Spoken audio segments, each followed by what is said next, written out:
My wife left me for a spiritual guru, saying I was trapped in the matrix and couldn't vibe at her frequency. She took everything she could carry. I just smiled. She's now stranded at a spiritual retreat in the desert because my best friend, the guru's disgruntled ex-business partner, just drove off with her money and the only car for 100 miles. Right now, my wife is sitting in a conference room at the Holiday Inn in Barstow, trying to explain to 43 angry people why their spiritual guru took their money and left them with a bounce check for a $30,000 venue rental. She's also probably realizing that being the co-F facilitator means you're legally responsible when the main facilitator drives off in his leased Mercedes with everyone's cash. But I'm getting ahead of myself.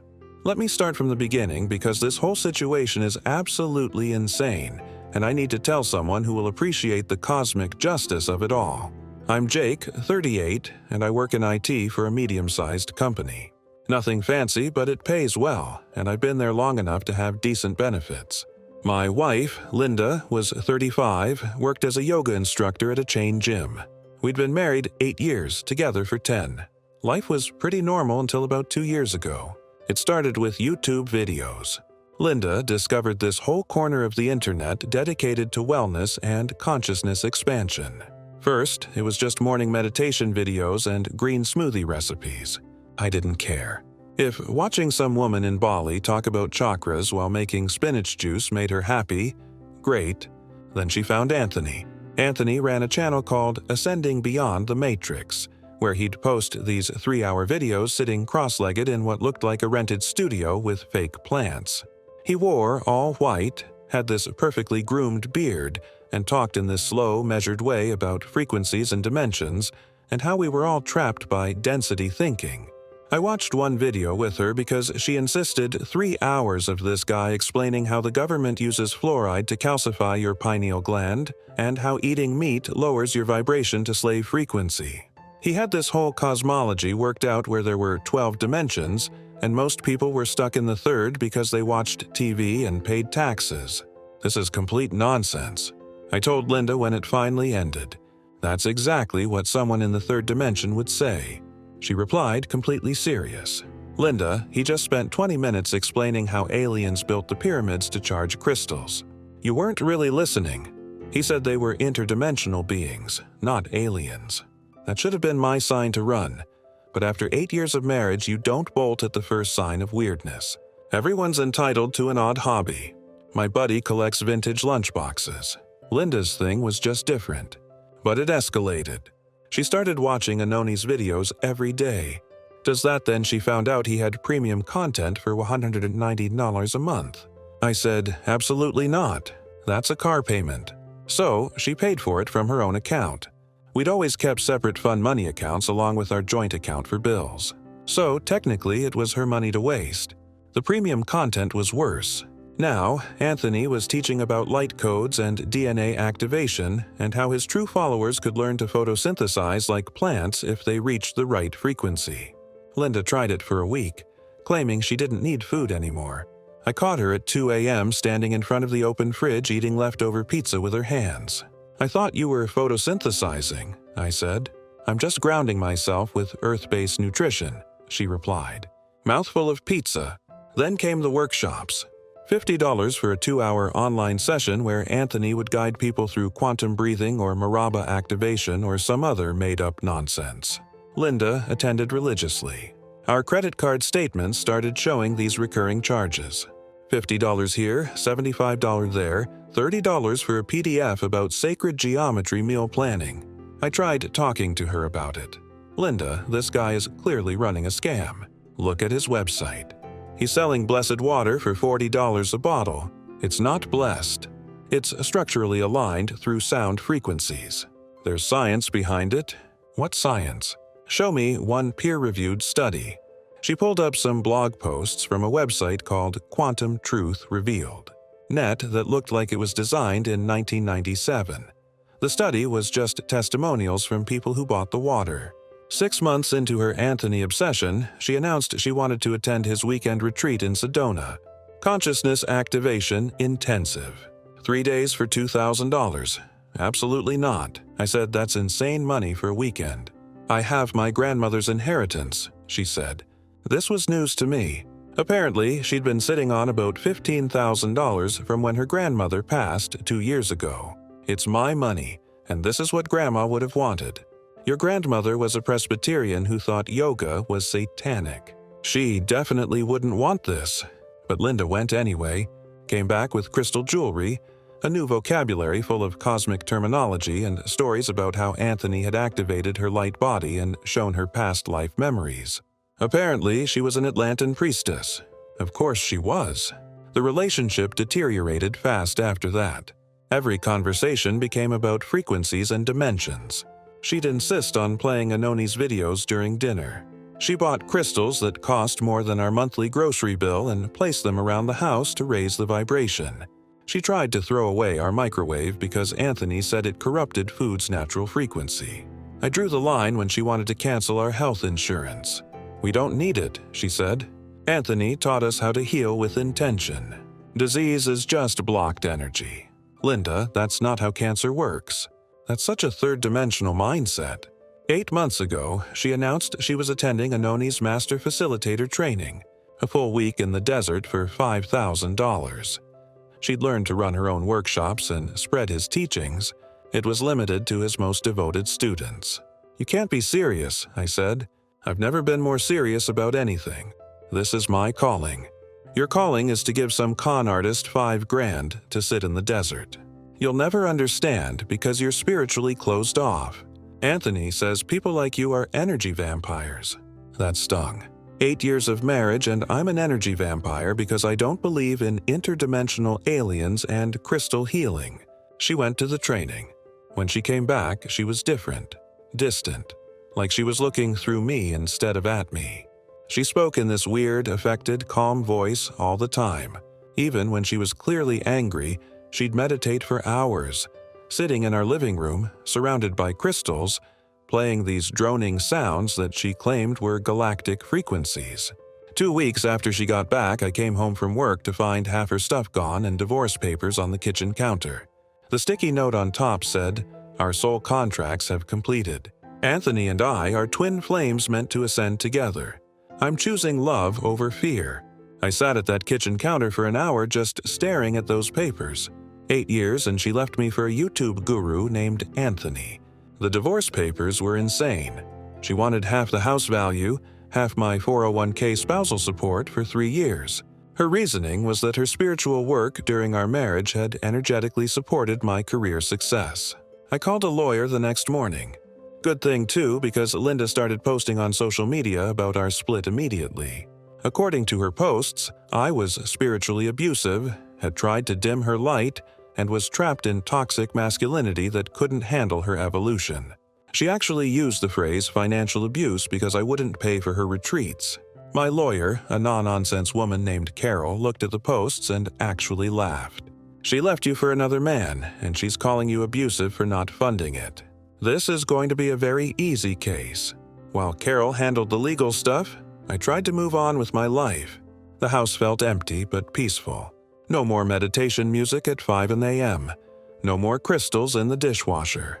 No more finding sage ash on my keyboard because she'd cleansed my computer. That's when my friend Dave got involved. Dave's a private investigator.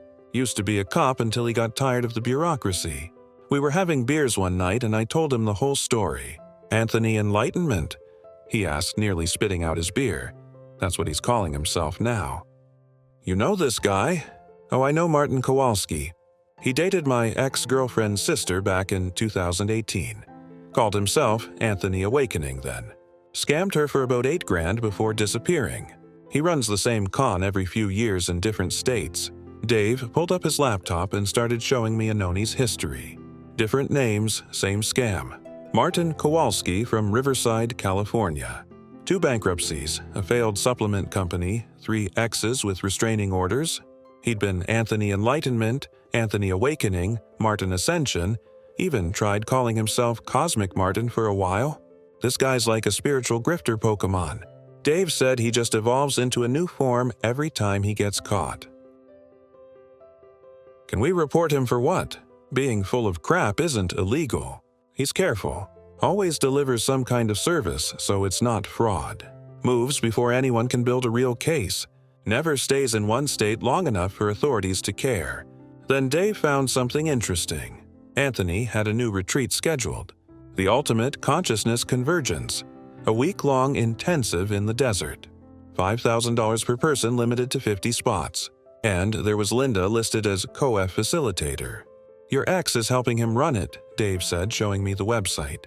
Her picture was there with a bio about her journey from density to light and how she was called to help others break free from the matrix. Good for her, I said, trying to mean it. Not my problem anymore. But then Dave kept reading. The retreat center they'd booked required a $30,000 deposit. The dates were set, people were signing up, and Dave recognized the venue. I know this place, he said, did some work for them last year. They have a strict cancellation policy.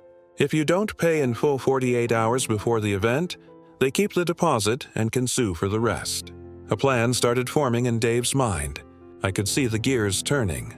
How much would you pay to watch this blow up in their faces? Dave, I just want to move on. Come on. She tried to take half your stuff while running off with a con man. Don't you want a little karma? What are you thinking? Dave's plan was beautiful in its simplicity. He'd attend the retreat as a wealthy seeker looking for meaning, drop hints about recent inheritance, talk about feeling lost after making money, be the perfect mark. Then, midway through the retreat, he'd casually mentioned that his friend at the state tax board had told him they were investigating spiritual teachers who only accepted cash payments. Watch how fast Anthony runs, Dave said. These guys are always dodging taxes. The mention of an investigation will send him packing. That's kind of elaborate for petty revenge. It's not revenge, it's justice. Plus, I'll get to spend a week watching your ex try to teach people how to photosynthesize. That's worth $5,000 right there. I told him no initially, but Linda's social media posts were getting worse. She was telling people I'd tried to sabotage her spiritual journey, and that I was the reason she'd been stuck in low frequency for so long. When she posted that I'd been emotionally abusive for questioning Anoni's teachings, I called Dave. Do it, I said. Dave signed up for the retreat under a fake name.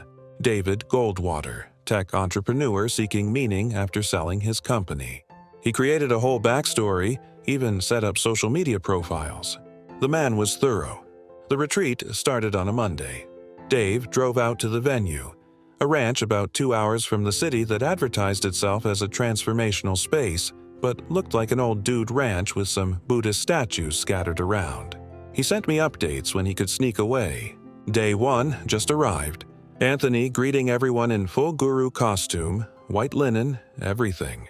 Prayer beads, the works. Your ex is here playing. Assistant guru already collecting phones because digital frequencies interfere with consciousness expansion. I hit a backup. 43 people here besides staff. That's $15,000 in revenue for a week. Anthony driving a new Mercedes G-Wagon. Very spiritual. Later evening session was Anthony explaining how money is just energy and we need to release attachment to it. Then immediately asked if anyone wanted to upgrade to VIP status for an extra $2,000. 6 people did. Your ex handled the credit card machine. Day 2. Morning yoga led by Linda. She kept talking about sacred geometry but clearly just memorized the words. One woman asked what made the geometry sacred and Linda said the angles. Anthony jumped in to save her. Breakfast was quinoa and something they're calling activated almonds. Pretty sure they're just regular almonds. Dropping hints about my wealth. Anthony very interested. Afternoon. Anthony did a 2-hour lecture on how the pyramids were built by Atlantans to store consciousness. Used a lot of quantum physics terms incorrectly. PhD in the group keeps correcting him. PhD has been moved to the back row. Linda teaching workshop on crystal healing. Literally just telling people to hold rocks and think positive thoughts. Someone asked about their healing properties. She said they vibrate at the frequency of wellness. Going to be a long week. Day 3. Major development. Casually mentioned my friend at the tax board during lunch conversation about charitable giving. Said he'd mentioned they were cracking down on cash-only spiritual businesses. Anthony went pale under his spray tan. Left lunch early. Linda trying to figure out why he's upset. Evening. Anthony announced he has to leave tomorrow for emergency spiritual business in Sedona. Says Linda will continue leading the retreat with his remote guidance. Linda looks thrilled, talking about divine timing and how the universe is testing everyone. Several people asking about partial refunds. Anthony saying, refunds lower your vibration. Day 4. Anthony left at dawn in the G-Wagon, took the cash box with him. Linda discovered this around 8 a.m. when someone wanted to upgrade to VIP. Now she's trying to explain that physical money doesn't matter while also asking people to Venmo her personally.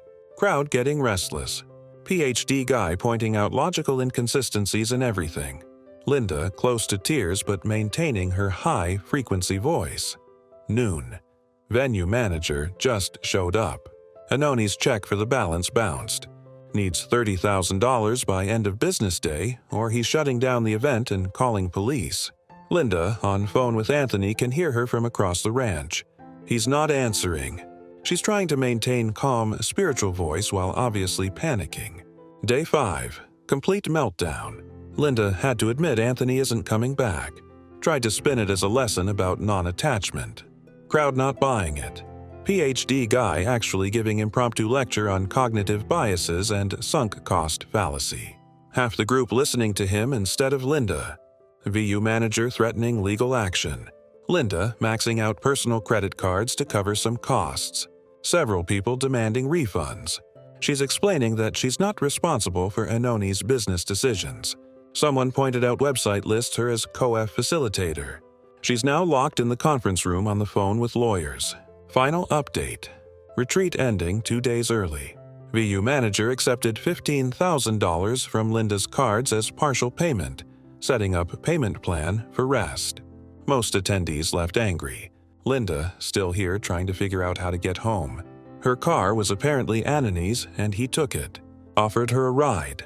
She said she'd rather hitchhike than accept help from someone with dense energy. Left her with the venue manager. He seems nice. So that's how Linda went from ascending beyond the matrix to maxing out credit cards at a holiday. In conference room trying to explain to 43 angry people why their spiritual teacher disappeared with their money.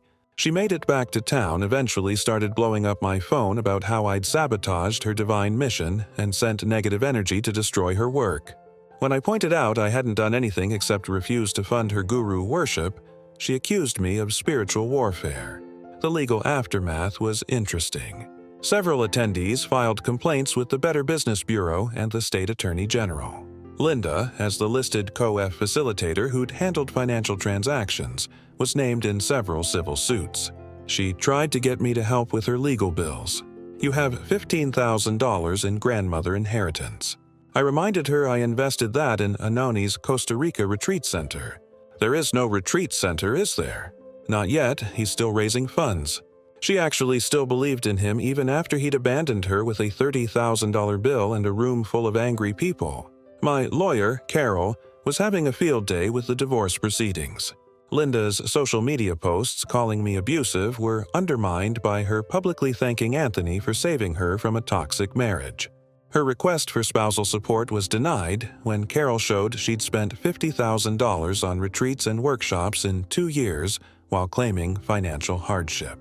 The best part came when Linda tried to argue she deserved half my foro nauye because her spiritual work had energetically supported my career. The judge actually asked her to explain what that meant. She spent 5 minutes talking about frequencies and dimensions while the court reporter tried to keep a straight face. Divorce was finalized last month. Linda got her personal belongings and nothing else. No house, no retirement, no spousal support, just her crystals and the debt from covering Anoni's retreat disaster. She moved in with her sister who charges her actual rent and doesn't buy into the spiritual stuff. Last I heard, she was working at a vitamin shop and still posting about her journey to higher consciousness on Instagram. She's down to about 200 followers from the 5,000 she had when she was with Anthony. Anthony, meanwhile, has resurfaced in Arizona as Phoenix Illumination. Same scam, new name, fresh batch of seekers. Dave keeps tabs on him. Says it's like watching a slow-motion train wreck on repeat. He'll run the same con until someone finally presses charges that stick. My life. Quiet, peaceful, deeply grounded in the third dimension where bills get paid and checks don't bounce. I'm dating someone new. Met her at a hiking group. She teaches high school biology, believes in actual science, pays for her own meals, and thinks crystals are pretty rocks. Nothing more. The house feels different now. No incense, no meditation music at dawn. No crystals charging in the windowsills. Just normal life with normal problems and normal solutions that don't involve interdimensional beings or vibrating at higher frequencies. Linda sent me a message last week, said she'd done a lot of reflecting and realized that maybe she'd been too quick to trust the universe. Asked if we could talk about possibly reconciling. Said she'd learned her lesson about false gurus and wanted to try again with someone stable and grounded. I replied, "My frequency is incompatible with yours. Try another dimension." She blocked me after that. Guess my vibration was too low for her elevated consciousness. Dave and I had beers last week. He still laughs about the retreat disaster. You should have seen her face when she realized Anthony took the cash box. Like watching someone realize Santa isn't real. But Santa also stole their rent money. Feel bad for the other people who lost money, I said. I kept a list. Most are pursuing small claims against both of them. That PhD guy is actually writing a paper about it. Financial exploitation in New Age movements, a case study. He interviewed me. You're going to be in an academic paper under a pseudonym. But yeah, David Goldwater, tech entrepreneur turned whistleblower, has a nice ring to it. The universe works in mysterious ways, Linda always said. Turns out she was right. It mysteriously works to separate fools from their money and deliver consequences to those who exploit others' faith. My frequency remains firmly anchored in reality. The boring, bill-paying, check-clearing reality where spiritual teachers can't manifest money, but they sure can steal it. Where ascending to higher dimensions looks a lot like falling for obvious scams. Where twin flames can't even maintain a checking account. But what do I know? I'm just an energy vampire living in the Matrix, enjoying my low-frequency life with my functioning credit cards and my complete lack of spiritual debt. Namaste, I guess. Update. Just saw Linda started a new Instagram account, Phoenix Rising from Spiritual Trauma. She's offering coaching sessions on recognizing false gurus for $75 an hour. The irony is absolutely killing me. At least she's learning capitalism, even if she failed consciousness expansion. Dave says Anthony is already planning another California retreat under a new name. The cycle continues. Some people never learn. Some people don't want to. Me? I'm going hiking this weekend with my gloriously three-dimensional girlfriend. No crystals required, just good boots and plenty of water. The only elevation we're seeking involves actual altitude. The Matrix never looked so